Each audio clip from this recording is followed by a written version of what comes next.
Let's see what we've got here. We're going to watch the announcements. We're going to see everything. We're going to talk about each thing.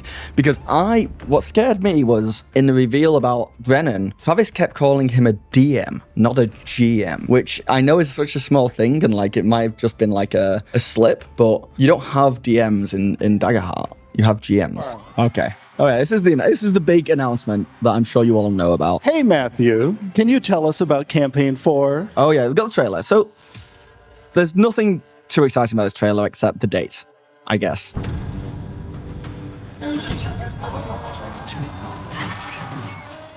New Game Master. So 10/02/25. That's North America. So 02 October 2nd. Right, thank you. Because I looked at this and thought this was 10th of February 25. I'm like, oh, it's out already. Forever DM no more. I will be playing alongside my favorite familiar faces and a number of newer ones. So that's the thing that's throwing people. He's going to be playing with his favorite familiar faces, which I presume is the normal cast, and a few newer ones. So that means that unless they have like a 10-person table, like they're going to be rotating people out. They have to be. I cannot wait to reveal to you in the very near future. It's exciting. Oh, Tommy, I didn't even think about that. Yeah, do you think they're going to use an official campaign frame we've already seen? No, I think they're going to create a whole new world and they're going to sell that as like, but it's probably going to be Jeremy and Chris's like horror setting, right? Because they're working on like a horror scary setting that they're going to try and sell. And Brennan does that really well. Brennan does horror really, really well. And I think Daggerheart suits it a lot as well. So I wouldn't be surprised if they packaged all this together. Campaign 4, Jeremy and Chris's new scary setting, and they're just going to sell it all as like one package, a world, a campaign frame, an actual play. That would be what I would do anyway. Just to be clear, you're not GMing. No. Okay, wait. Okay, yeah, Marisha said GM. Chris and Jeremy, are you DMing? No. Travis is saying DMing, and it's throwing me off, but it must be a mistake or a slip. So if you're not DMing and you're not DMing, who's GMing? Well, they actually happen to be in the building. You want me to bring them out? Well, critters, let's bring to the stage GM for Campaign 4, Brennan Lee Mulligan. Yeah. You guys are right. I think once you hear that there's going to be a new GM, Brennan is really the only like option in my mind to replace Matt. I wouldn't be too happy with anyone else.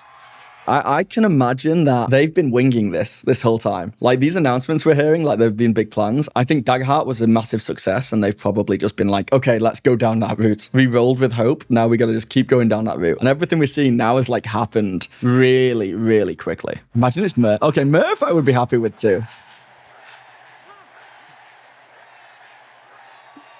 But yeah, I can't imagine anyone else getting this kind of a 10 chant. years ago, I was a struggling improviser. They rolled a crit. True. Look, D&D's become a bit of a meme at the moment for doing crappy stuff, and we should look at their announcement that they did. They did an announcement recently being like, hey, we're going to change for the better now. We're going to win back your trust. And it's like, it's been 3 years since the OGL stuff. It's too little too late. But the best thing for the community is like that D&D also succeeds and they come back with a huge like thing now. And then like the whole thing just blows up. I don't know. I don't like the fanboy of the whole thing, which is spread throughout. It's like D&D versus Daggerheart, and then we've got like people don't like that Matt's leaving and that Brennan's taking over, or some people don't like Critical Role, or they don't like Dimension 20, and it's like this like competitiveness, which I guess is like fun. People enjoy it as long as they don't get too like into it and it doesn't affect their life too negatively. But the truth is, the TTRPG industry is so niche that having like a bunch of stuff succeed and having a bunch of money injected into it will be really good for my YouTube channel. So that's kind of what I want. I would like more people to find a hobby and watch my videos. So once again, I have different priorities, so don't trust me. And if you guys are ready for your next epic adventure, make some noise! Yeah. So that announcement like isn't actually like too big. Sorry, it's huge, but it's just one big thing. It's just that Brennan's taking over. There's not really any other information. Oh, that is a new setting.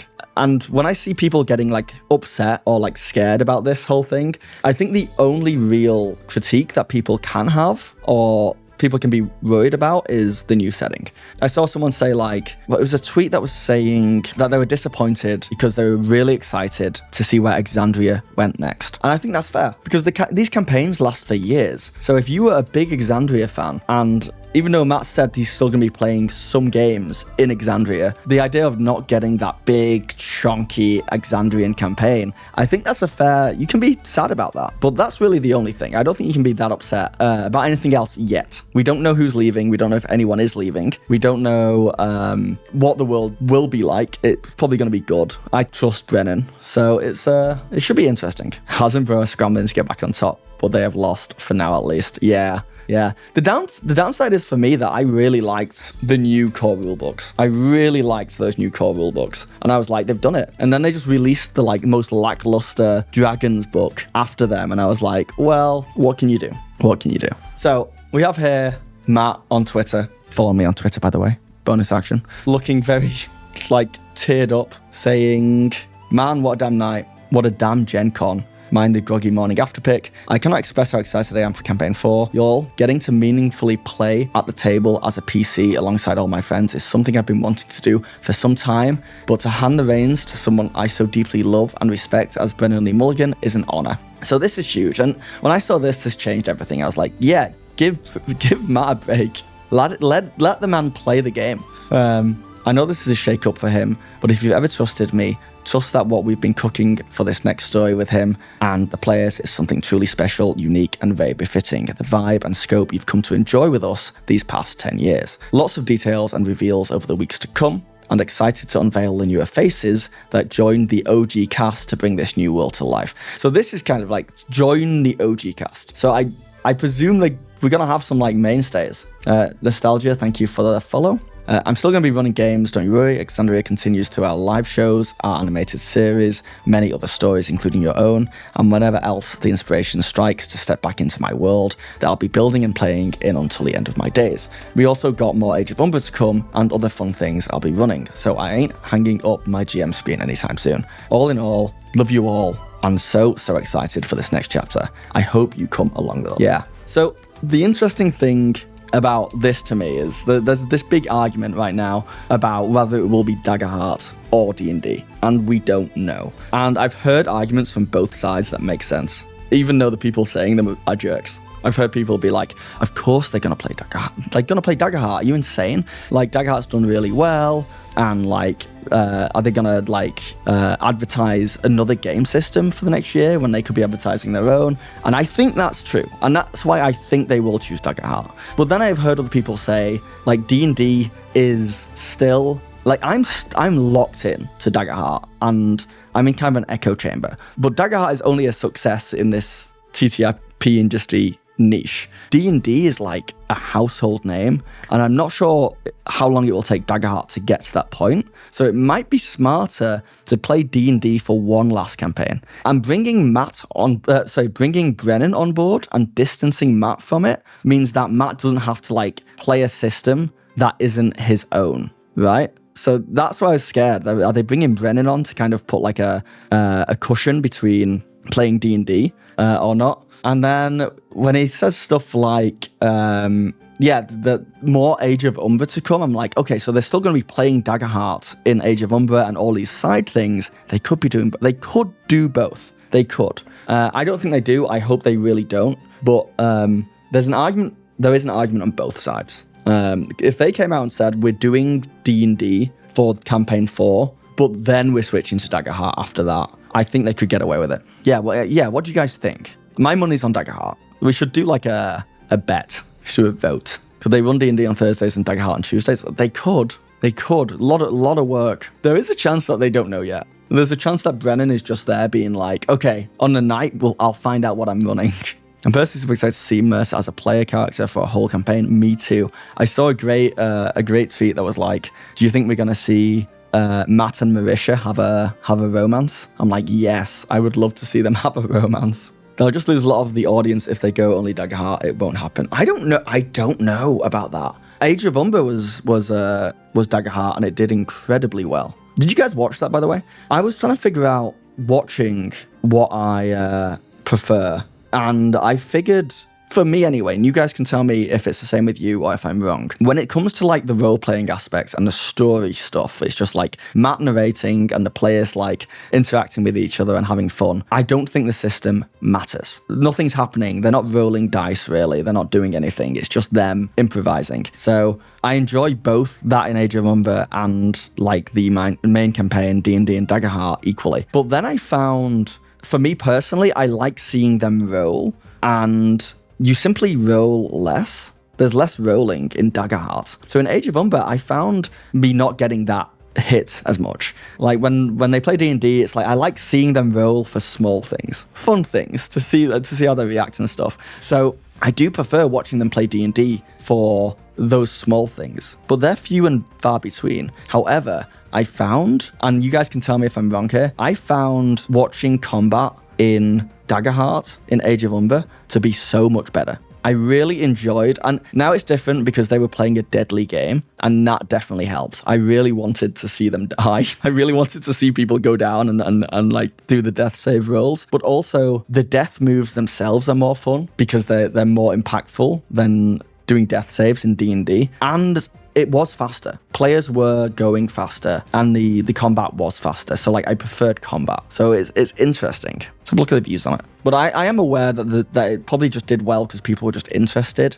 in Daggerheart and wanted to see what was what. But oh my god, this Critical Role announcement's got 746k views in one day. Holy crap, that's gonna explode. So normally what you see is like a steep fall off when they do campaigns. It's happened on all of them. Like the first episode will do really well, then the second episode will do okay, and then you'll see a steady decline. But then I look back like 3 months later, and all of these will be over 1 million views because people like watch at their own pace, they find it, they catch up. And compared to like some of their older like campaigns, and especially their one-shots, for the final episode to be getting 142k in a week is still really good. And I have no doubt that it's gonna snowball through and this is gonna hit 1 million. So Age of Umber did really well, but it's whether people are enjoying the system or that it's just a novelty thing or people just want to watch them. We don't know. Do you think this confusion is all part of the plan to generate hype for C4 more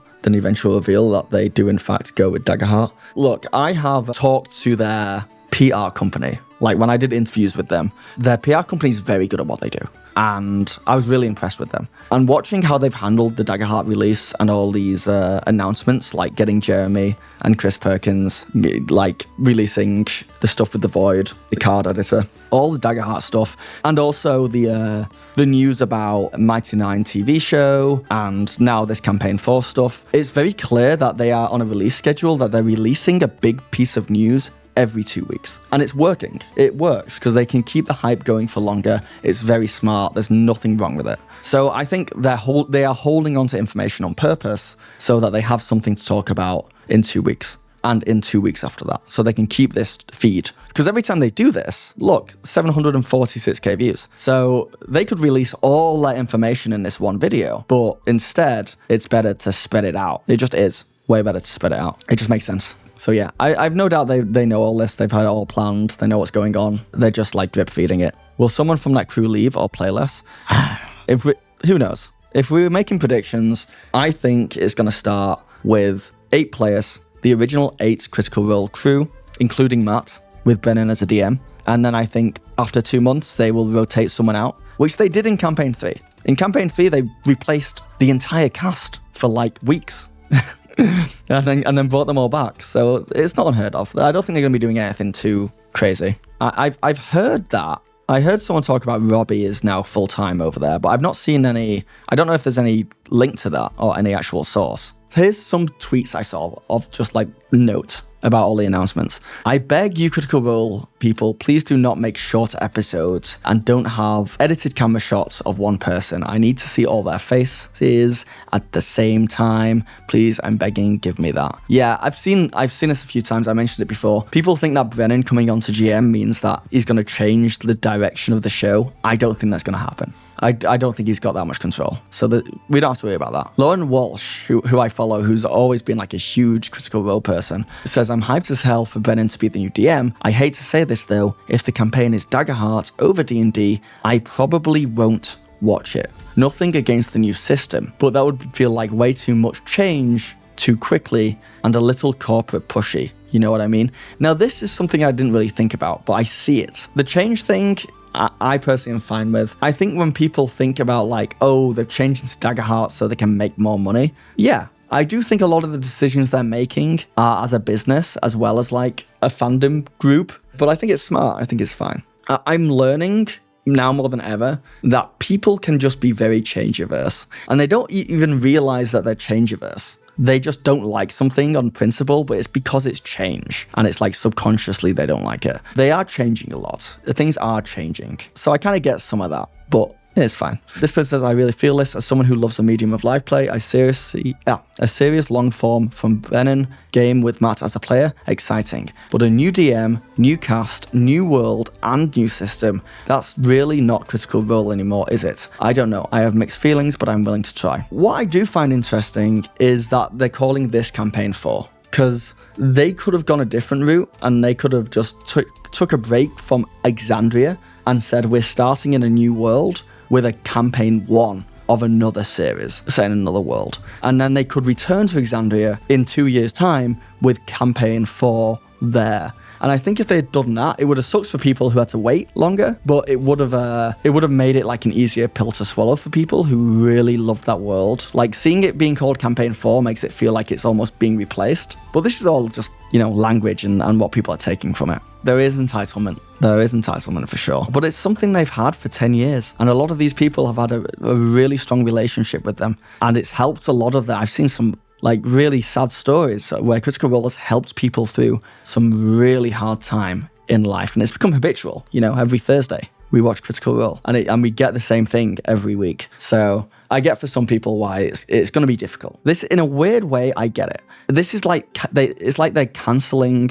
the old Critical Role show and they're replacing it with a new show. It's all the same actors, it's the same writers, but it's a new thing. So I don't know. I'm playing devil's advocate. I'm trying to see it from both sides. I do see it from both sides. Look, it never even occurred to me that it was like corporate. It just made sense at the time.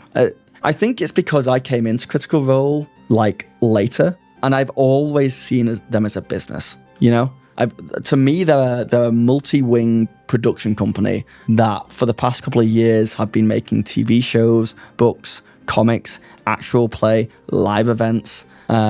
So I miss the starting days when they first came out, where I think they got this reputation for being like a home game of friends who aren't corporate. But to me, they've always been like this. I have no problem with them using Daggerheart. Daggerheart is selling out, sure, but it is still like an ember in the fire, and people are like, ignore the ember. Why would they tank their own system, which is still relatively unknown? Yeah. My fear is that Daggerheart is still in its honeymoon phase, like we said, and it might not be as popular as it is right now. I mean, it's not going to stay this popular. This is probably the most popular Daggerheart's going to be in its lifetime, right? Until like the next big burst of whatever. So who knows? Just because Daggerheart is a massive success now, who knows what it's going to be like in a year's time. And Critical Role could run multiple campaigns with Daggerheart, and in 5 years' time, they could switch back to D&D. They could do that, Sammy, you just blew my mind.